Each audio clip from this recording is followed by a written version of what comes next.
Future doctor 2025 या परीक्षेसाठी विज्ञान या विषयाचा अभ्यासक्रम आहे। ज्या वर्गाचा विद्यार्थी आहे त्याच वर्गाचा विज्ञान विषयाचा अभ्यास करायचा आहे। जास्तीत जास्त विद्यार्थ्यांनी या प्रश्नांची उत्तरं द्या। या व्हिडिओमधील प्रश्नांची उत्तरं जे जास्तीत जास्त विद्यार्थी देईल त्या विद्यार्थ्याला बक्षीस मिळतील, तसंच त्यांचा यातून अभ्यासही होईल। धन्यवाद। खालीलपैकी कोणते कार्य झाले असे म्हणू शकतो आपण? एक व्यक्ती बसलेली असते, एक व्यक्ती पुस्तक उचलते, एक कार रस्त्यावर पार्क केलेली असते, एक पंखा बंद असतो।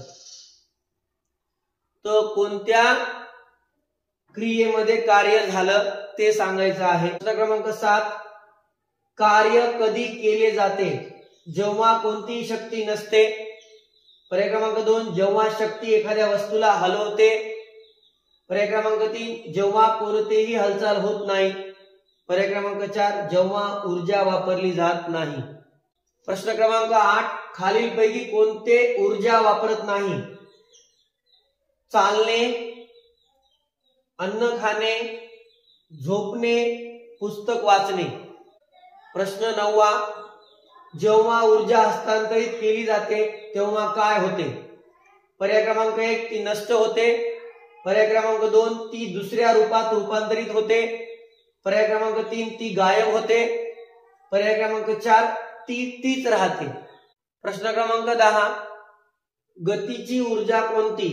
अशी ऊर्जा की ज्यामध्ये गतीचा वापर करून तिचं निर्माण केलं जाते।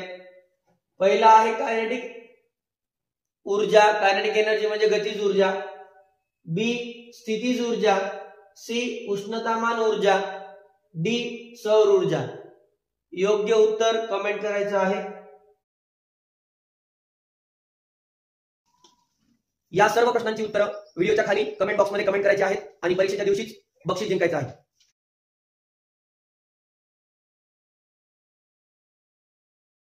या सर्व प्रश्नांची उत्तरं व्हिडिओच्या खाली कमेंट बॉक्समध्ये कमेंट करायची आहेत आणि परीक्षेच्या दिवशीच बक्षीस जिंकायचं आहे। फ्युचर डॉक्टर 2025 या परीक्षेसाठी विज्ञान या विषयाचा अभ्यासक्रम आहे। ज्या वर्गाचा विद्यार्थी आहे त्याच वर्गाचा विज्ञान विषयाचा अभ्यास करायचा आहे। जास्तीत जास्त विद्यार्थ्यांनी या प्रश्नांची उत्तरं द्या। या व्हिडिओमधील प्रश्नांची उत्तरं जे जास्तीत जास्त विद्यार्थी देईल त्या विद्यार्थ्याला बक्षीस मिळतील, तसंच त्यांचा यातून अभ्यासही होईल।